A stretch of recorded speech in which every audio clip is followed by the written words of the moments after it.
Hormuz প্রণালীতে ইরানের আরোপিত অবরোধের মধ্যেও বিকল্প কৌশল ব্যবহার করে গোপনে বাণিজ্যিক জাহাজ চলাচল অব্যাহত রেখেছে যুক্তরাষ্ট্রের সামরিক বাহিনী। মার্কিন সংবাদ মাধ্যম দ্য নিউ ইয়র্ক টাইমসের এক প্রতিবেদনে এমন দাবি করা হয়েছে।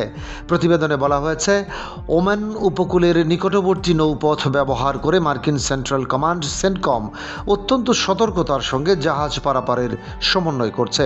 গত 3 সপ্তাহে তাদের তত্ত্বাবধানে প্রায় 70টি বাণিজ্যিক জাহাজ হরমুজ প্রণালী অতিক্রম করেছে বলে সংশ্লিষ্ট কর্মকর্তাদের বরাত দিয়ে জানানো হয়েছে। ইরানি বাহিনীর নজরদারি কিংবা সম্ভাব্য হামলা এড়াতে এসব জাহাজের অধিকাংশই যাত্রাপথে নিজেদের ট্র্যাকিং সিস্টেম বন্ধ রেখেছিল বলেও প্রতিবেদনে উল্লেখ করা হয়েছে। গত 28 ফেব্রুয়ারি যুক্তরাষ্ট্র ও ইসরায়েলের যৌথ বিমান হামলার প্রতিক্রিয়ায় ইরান হরমুজ প্রণালী শত্রু ভাবাপন্ন দেশগুলোর জাহাজের জন্য সম্পূর্ণভাবে বন্ধ ঘোষণা করে। এর আগে বিশ্বের মোট জ্বালানি সরবরাহের একটি বড় অংশ, বিশেষ করে প্রায় 20% তেল ও তরলীকৃত প্রাকৃতিক গ্যাস এই জলপথ দিয়ে পরিবাহিত হতো।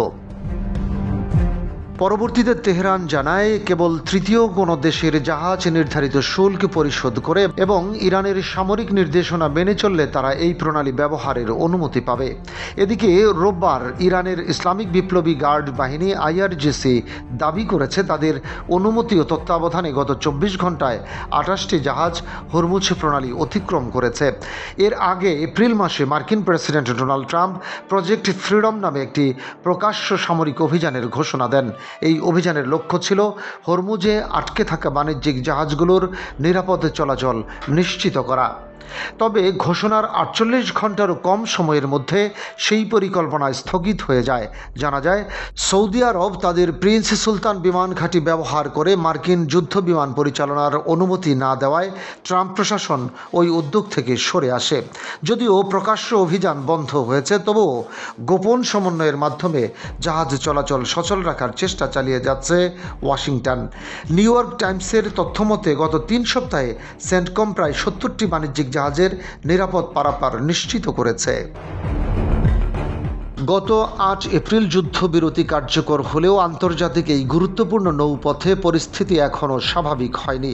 সংঘাত শুরুর আগে যেখানে প্রতিদিন গড়ে প্রায় 150টি জাহাজ চলাচল করত, বর্তমানে সেই সংখ্যা 10টিরও নিচে নেমে এসেছে। চলমান সংকটের কারণে পারস্য উপসাগর এলাকায় তেল ও গ্যাসবাহী ট্যাঙ্কার সহ প্রায় 1600 থেকে 2000 বাণিজ্যিক জাহাজ আটকে রয়েছে। এসব জাহাজে কর্মরত হাজার হাজার নাবিক অনিশ্চয়তা, নিরাপত্তার ঝুঁকি এবং মানবিক সংকটের মধ্যে দিন কাটাচ্ছে। ডেস্ক রিপোর্ট, বাংলাবাজার পত্রিকা।